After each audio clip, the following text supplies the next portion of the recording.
Just recently, I sat down and rewatched the 1999 sports drama Varsity Blues. And if you've seen this movie, if you enjoy it, definitely comment. There's a lot that can be said about this popular movie from the Y2K era, and I will. But first, I want to point out just how far culture has shifted in the United States in 25 years. Varsity Blues, it's not the most outlandish, scariest, or funniest movie to come out in that era, but to me, in rewatching it, it just highlighted once again how much movies and American culture have changed, and really for the worst. In sum, I can't imagine a movie like this being released today. I can't imagine a movie where a ditzy girl comes out in a whipped cream bikini and tries to seduce a boy. I can't imagine a movie where jocks are treated, well, how they really used to be treated, like movie stars. And I also can't imagine a TV series showing a bunch of high schoolers heading to a strip club and discovering their hot teacher worked there. What stood out to me was really how offended people would be if this movie came out today. How dare the writers, show tweeters stealing a police car and driving around with a bunch of bimbos? How dare the writers present Ollie Larder as this opportunistic gold digger only interested in dating the star? Would any young, talented actresses actually want to be a part of a movie like that today?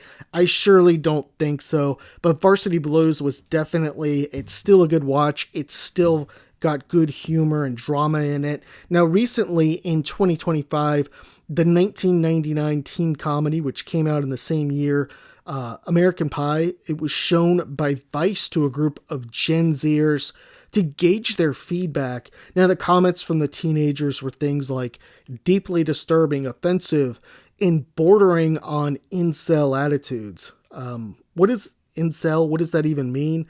Anyhow, Varsity Blues, it really worked for so many reasons. It's not afraid of some crude humor, masculinity, and just some general nudity. Still, probably the most important thing that I liked is it's just a simple storyline highlighting the culture of Texas, how important high school Texas football is in a lot of small towns across the state.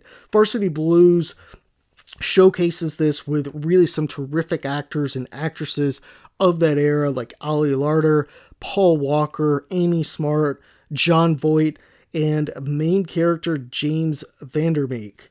Now, in the movie, main character Mox, who's played by James Vandermeek, is thrust into the spotlight when star quarterback Lance Harbor goes down with an injury. Now, Max is pretty much the antithesis of everything the town cares for. He doesn't care much for football. He doesn't care for John Voight's, the coach, his quest for a 23rd district title. He cares for education. He sees life beyond high school and really wants to get out in the real world.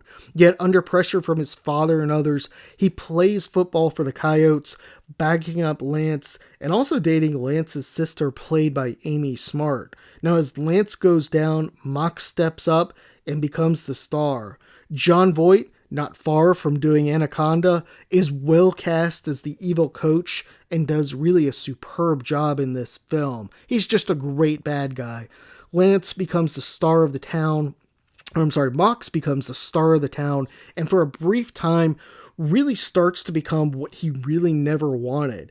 He becomes, he almost cheats on his girlfriend and begins to lose what he really cares for. Soon enough, though, Max comes full circle, bringing the guys together and an all-night bender going to a strip club. And in the final game, Mox and his team rebel against the coach, and win in a dramatic fashion. The story and acting is not perfect in this movie, but it's really a feel-good movie, entertaining with the right amount of humor, drama, and action. Perhaps the movie's biggest strength, once again though, is the supporting characters. Tweeter, played by Scott Caan, plays this reckless wide receiver who's always making trouble when he's not playing. Billy Bob, he's a terrific addition to being the heart of the team and the group, and really the heart of, his group of friends as well. I mean, how can you not like a guy who drives around drinking syrup?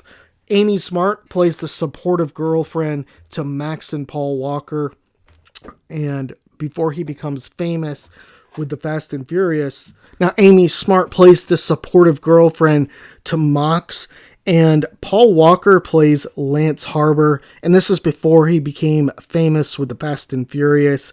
Smart went on to do some good films too, like The Butterfly Effect.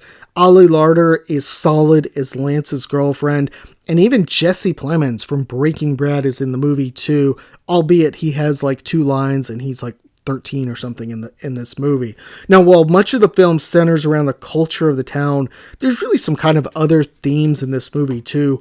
One is around escaping a small town. It's less obvious today with social media and internet and just, I feel like, so many different ways to get out. But many people, teenagers, used to have this fear they'd be stuck in their town forever, they'd never get out, and they have no other options.